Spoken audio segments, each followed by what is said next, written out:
Welcome to the Ignite Us OLL podcast, where faith comes alive, stories inspire, and the Holy Spirit sets hearts ablaze. We're coming to you from Our Lady of the Lake Catholic Church in Mound, Minnesota, where everything we do is driven by our mission to light the fire of God, one heart at a time. Whether you're at home, on the road, or in between moments of quiet and chaos, we're so glad you're here. Get ready to be inspired, challenged, and set aflame with truth and love. This is Ignite Us, and the fire is just getting started, one heart at a time.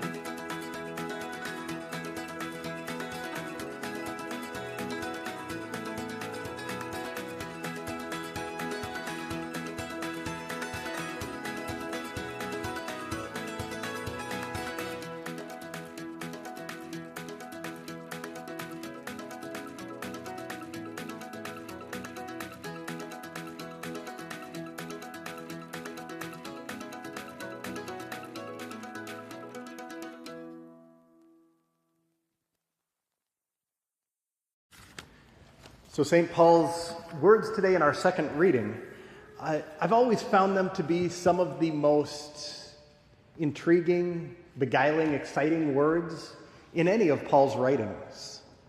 You know, he really draws you in with this idea of a mysterious, a hidden wisdom, something that God has predetermined before the ages for our glory. And he points out, this is something that isn't easily understood. He says this wisdom is hidden from the rulers of this age. And he goes on and he says, eye has not seen, ear has not heard. Essentially, he's saying it hasn't entered into our wildest imagination, the great things that God has prepared for those who love him. And this, I think, is at the heart of what St. Paul tells not only the Corinthians, but in all of his letters. It's what he is trying to tell the early Christians and what he's trying to tell us as well. He's saying, hey, listen up. God's plan for you is so amazing that once you start to fully grasp what it is that he has planned for you, suddenly nothing else seems to matter. Everything becomes secondary in light of how amazing God's gift really is for us. He goes on later in this first letter to the Corinthians, and he uses an analogy to try to point out the idea that this thing is so great, we need to strive after it with everything we've got. He uses the analogy of an athlete, saying, every athlete exercises discipline in every way. They do it to win a perishable crown, but we an imperishable one. I think that's a great, timely analogy for us because if your house is anything like mine, we've had, between the Super Bowl and the Olympics, we've had plenty of sports on in the last week. And they've been just a lot of fun to watch. It's always fun to see the very best at something competing at the highest level. So here we see these people performing feats that are absolutely world class. And I couldn't help, as I was watching some of it, to wonder, what is it that sets them apart? Why are they the ones in the Super Bowl? Or why are they the ones who are competing in the Olympics? And yeah, physical talent is definitely part of it. I mean, that's absolutely the reason why I'm not in any of it. But there's something more, because there's a lot of people with great physical talent. And if you listen to the interviews, either of the athletes or of their families or just stories about them, there's a common thread that weaves through all of them. And it's this idea of passion, of drive, of saying, this is going to be the most important thing in my life, and I'm going to commit everything I've got to it. And it drives them on through every injury, through every setback, through every failure. It's a motivation to get up and to keep going. And it's something that goes beyond just winning. I was watching some hockey and thinking, if that's all it was about, if it was about them being able to win a game, well, any one of them could much more easily win a game of pickup pond hockey than they could competing against the very best competitors in the world. So the focus has to be on something more than just a victory. I think the focus is on proving to themselves and proving to the world that they can be the best in the world, but the best that they can be. And you'll never hear an interview with an Olympian where they say, I was doing this because I was afraid of coming in last. Because fear isn't what drives you at that level. It can't be. Because if that was our fear, then they wouldn't compete in the first place. And there's something so inspiring about that.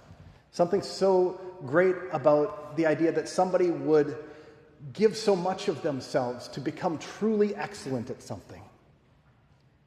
And when we recognize that that truth is inspiring, not just in something as trivial as sport, but that it has a deeper resonance in our souls, we realize how much more, like St. Paul says, should that be true for the most important things, for striving to win an imperishable crown, our relationship with God, our love of neighbor, our striving after holiness. Jesus shares a very similar message in our gospel today. He takes examples from the Mosaic Law and from the Ten Commandments itself, things that everybody, even in our day, would be very familiar with, saying things like, don't murder, don't commit adultery, don't lie. These are all things that we could say, yeah, I agree, those are right. And Jesus takes all of those and he ups the ante on them. And he's saying, don't just settle for the minimum. Go past the easy win, the literal least that we can do.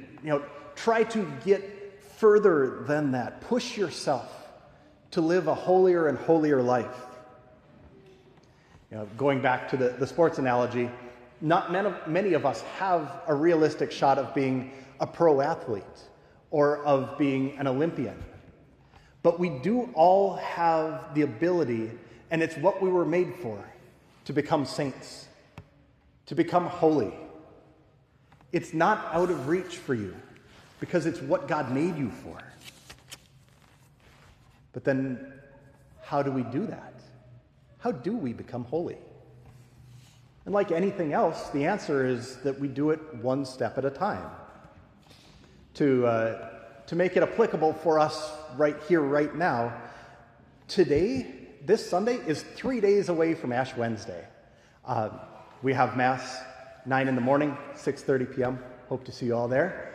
But this Sunday should be the time where we're thinking about what is it that I'm going to take up as a Lenten penance. And I'm going to offer a challenge to everybody, one that I think is in keeping with St. Paul's message and in line with the Lord's teaching today. And here's that challenge. This Lent, choose to do something that you will fail at. Choose to do something that you'll fail at. Pray about that. Ask the Lord, what is it that we could do to really be stretched this Lent, to grow in holiness? Because it's one thing to reach Easter Sunday and to be able to say, you know what? I made it 40 days without having chocolate. That's a good thing. That builds up our self-will.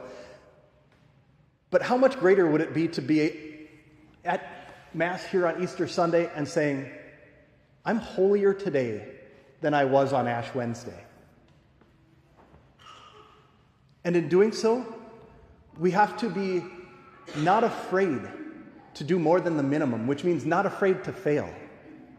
Because our Lenten penances aren't so much about success, about never having, fallen once, as much as they are about growing. And so that brings me to the second half of my challenge. Do something that you will fail at, but be patient with yourself. Don't beat yourself up when you fall, because anytime that we push ourselves beyond what we're normally capable of, we have to be in a space where we say, I am on the edge, I'm doing something where I might fail. And when I do, that's okay, because I can actually use that as an opportunity to say, Lord, in all humility, I recognize I can't actually do this myself. I can't perfect myself. I can't make myself holy. And that's true for all of us. But that's not our job. Our job isn't to make ourselves perfect. That's God's job. And it's what he wants to do for us. Our job then is simply to be faithful, to get back up whenever we fall, to turn back to the Lord and say, Lord, I did fall, but I give you my life again. Let's start over. And so if we consider it that way, Lent isn't something that we just endure. It's not a box we check to get through these 40 days every year. But it becomes about freedom. Freedom from those hidden things that tend to run our lives.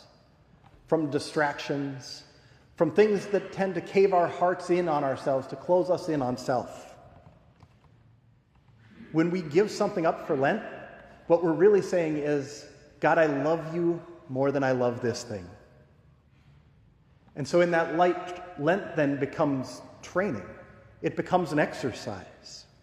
An exercise in choosing God above the things of this world. And doing so, that's not a restriction on ourselves. That's love.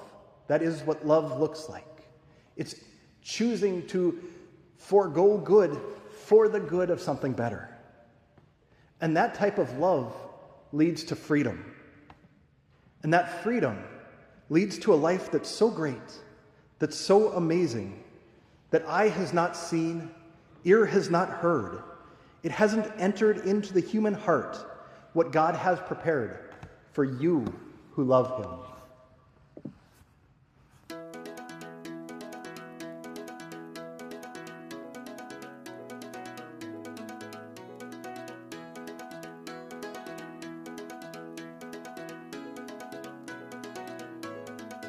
Hello everyone, I'm Aurora Fenzel, Communications and Technology Systems Manager for Our Lady of the Lake Catholic Church.